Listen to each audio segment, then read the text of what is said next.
Bona nit. Bona nit. Bé, benvinguts. Mentre es busquen la presentació, jo tenia ganes de dir-vos un parell de cosetes.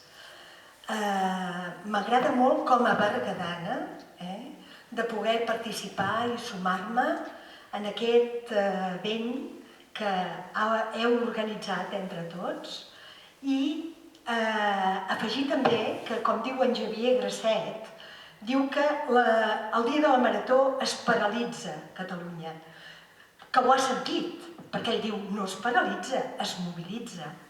I jo espero que Berga també es mobilitzi, i es mobilitzi molt fort, perquè val la pena per tot el que hem escoltat fins ara, però també per el que sentirem a partir d'ara. Perquè ja veureu que amb la xerrada que us porto no podrem estigmatitzar ningú, ni podrem excloure ningú.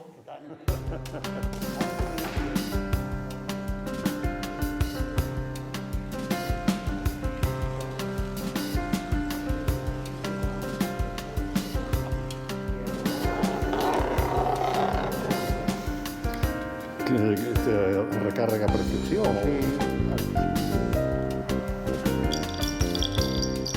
És com he recuperat? Allò magnètic o...?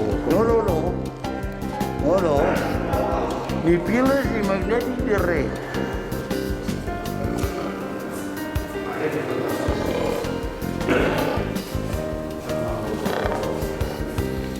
Ara veus que hi ha...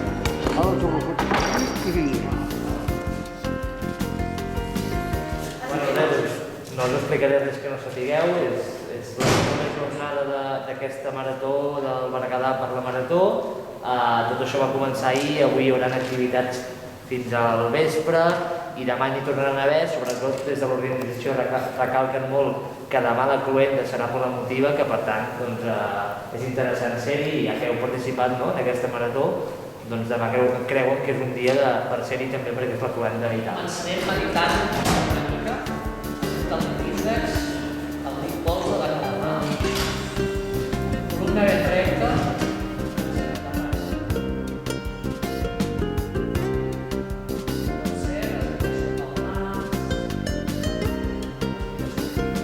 No tenim el mantra Soha.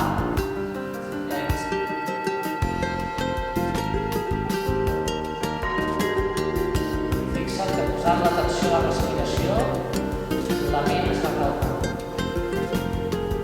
Inspira l'alt, ara expira baix.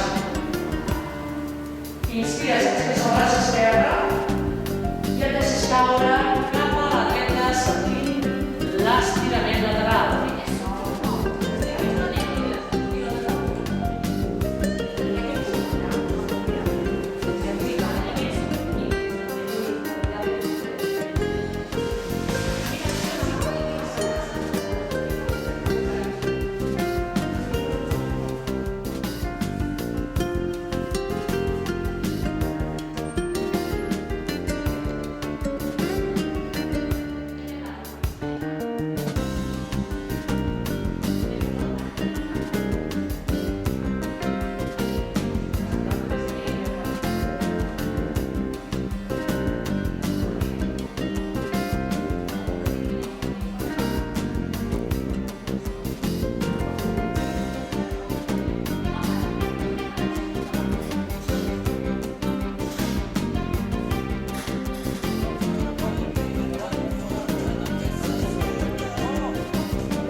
Bon dia a tots i a totes. Comentar-vos que ara comencem com la segona ronda d'activitats del dia. Hem començat a les 10 amb una classe de ioga i que aquest és el segon dia dels actes grossos, podríem dir, però que aquesta marató ja va començar la setmana passada amb una iniciativa solidària a la Font del Ros, que si no recordo malament va recaptar ja uns 700 euros per la marató, però que també va servir perquè es comenci a parlar de salut mental durant tot aquest mes al Berguedà, que és una mica els objectius de l'organització, que es parli de salut mental i que a la vegada tot això que estem fent serveixi per recaptar diners per la marató que es farà el 19 de desembre a TV3. Sí, és que un dels objectius, com diu el Marc, a part de recaptar diners i d'involucrar-nos en aquestes iniciatives solidàries, és que es parli de salut mental al Berguedà, una comarca que està més castigada que d'altres, com hem anat veient en els darrers anys, pels índexs i per les taxes que ens indiquen que hi ha cada cop més persones ateses en els centres de salut mental de la comarca. Això vol dir que potser ens hem d'implicar més com a societat i com a berguedans, no només venir als actes, sinó sempre tenir aquesta insistència de que la salut mental no és un tabú. Que ens han lligat, ets el foc que et crema aquesta pena que inunda la ciutat. I ara el cor batega tan fort que la fe s'esgota. Sense tu aquest any és una derrota. Ara sento que tempto la sort, ara sento que el cor va més fort i m'invento que parco al teu port. Per molt que em mori i torni a néixer, cremaria set vides per poder-te conèixer, puc perdre 1000 batalles si guanyem junts la guerra. Per molt que em mori i torni a néixer, cremaria set vides per poder-te conèixer, puc perdre 1000 batalles si guanyem junts la guerra. Ara sento que tempto la sort, ara sento que el cor va més fort i m'invento que parco al teu port. Per molt que em mori i torni a néixer, cremaria set vides per tornar-te a conèixer, puc perdre 1000 batalles. I torni a néixer, cremaria set vides per tornar-te a conèixer, puc perdre 1000 batalles si guanyem junts la guerra. Per molt que em mori i torni a néixer, cremaria set vides per tornar-te a conèixer, puc perdre 1000 batalles si guanyem junts la guerra.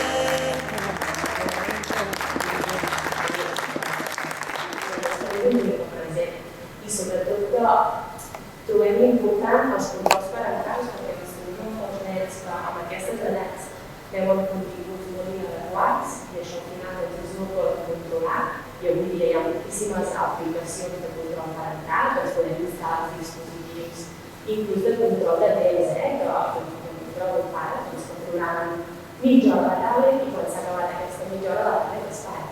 És una forma de controlar-ho també molt fàcil i sobretot el facilita l'ús de les tecnologies diàries. Els nens que necessiten la tablet, el mòbil, per jugar amb els nens no hi haurem d'estar nosaltres, potser amb una xarxa social, amb Instagram.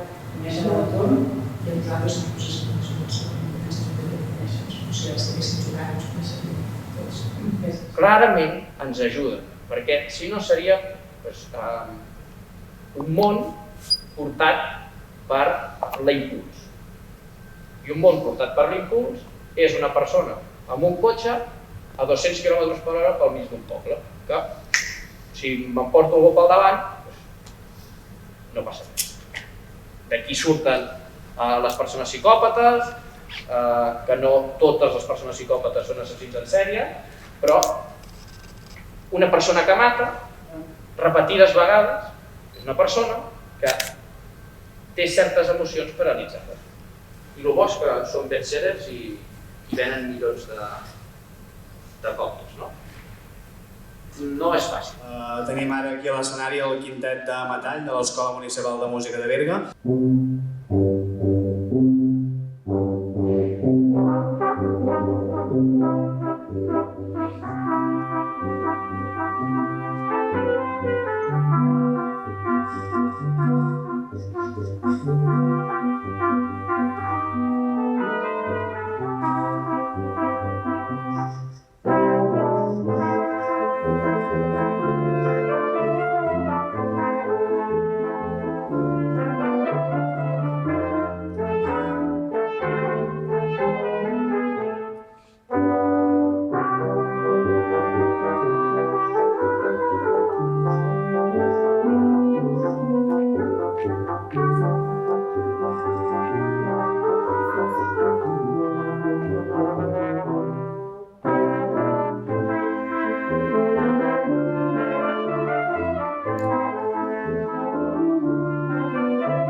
Si està més recte, si està més corbada, el vostre cap, la vostra respiració. Hem fet aquest procés, però en comptes d'anar cap enfora, anar cap endins. Un procés d'atenció cap endins. De notar això, com tinc el cor, com el noto, els batecs del cor, si me'l noto accelerat, me'l noto tranquil, com noto la respiració.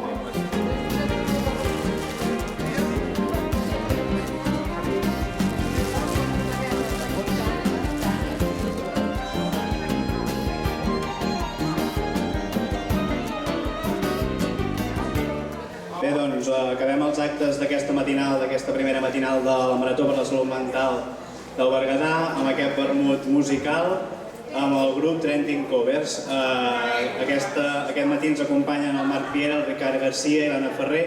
Per si no els coneixeu, Trending Covers és un grup que és en format acústic, amb piano, veus, baix i guitarra. Avui ens acompanyen 3 dels seus 4 membres. Aquesta formació musical compta amb un ampli repertori composat per algunes de les millors cançons dels 60, 70, 80 i 90, així com també a grans èxits internacionals de cantants i estrelles reconegudes com Beyoncé, Bruno Mars, etc.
So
responsables de los abusos y nos dicen, ¿y por qué no lo paraste? Y dices, a ver, que no tenía 30 años, que no tenía 50 años como tengo ahora. Y ahora, cuando hablas de ello públicamente, te dicen, ay, ¿y por qué no te callas si pasó hace mucho tiempo? Y dices, a ver, o sea, me decís que cuando ocurrió que yo no fui capaz de hablar, me acusáis de no de callarme, y ahora que tengo la edad que tengo, con 50 y tantos años, me decís que me calle ahora que empiezo a hablar. Vostès, Joana i Marc!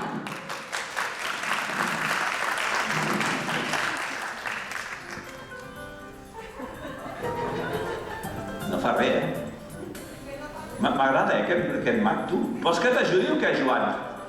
No facis cas a la mama, tu no li facis cas a la mama. No farem un joc de cartes, tinc unes cartes aquí. Aquí. Ah! Bufa almenys. Ara, menys mal. Bé, és igual, no hi ha res. Bé, tinc unes cartes aquí, veus, Joan? Ara necessito que agafis les cartes. Agafa. Totes, totes. Molt bé. Mira't si són totes diferents. Què? Són totes diferents o no?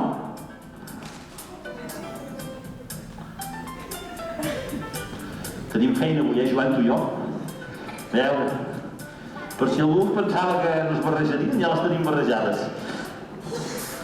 Això, totes. Vinga. Cap aquí, mare meva. Molt bé, Joan. Molt bé, Jo de 10 en 10 i tu d'un en una. No anem bé. És que ens han dit, sabeu què? Que aquest joc ha de durar 10 minuts. I nosaltres aquí m'estirarem les vegades que facin falta, no, Joan? Sí, mira meus. Molt bé. Què, Joan? Segueixo jo sol? Vale, ja ho segueixo jo sol, no pateixis.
Està dedicada a la salut mental i per això avui tenim aquí amb tots nosaltres, que ara els veureu que van apareixent a l'escenari, el periodista de casa Xavier Rossinyol, que moderarà la taula rodona l'estigma en salut mental amb l'escriptor Matthew Three, en Pep Tristany, coordinador del Centre de Salut Mental del Berguedà, la Rosa Garcia, activista i presidenta de Trevolmente, i Charo Díez, en representació de la Comissió de Salut Mental. Benvinguts tots.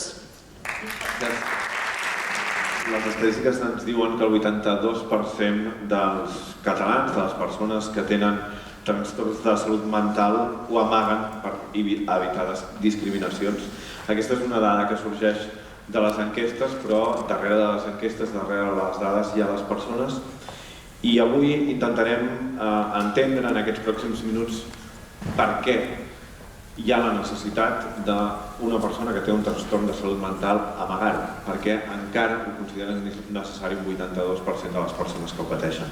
Con el confinamiento, cuando empezamos a escuchar el tema del confinamiento, que si nos iban a confinar, que si nos íbamos a quedar encerrados en casa y demás, entre unas cuantas personas del colectivo en primera persona que ya nos conocíamos con anterioridad, empezamos a pensar qué podíamos hacer por nuestro propio col·lectiu.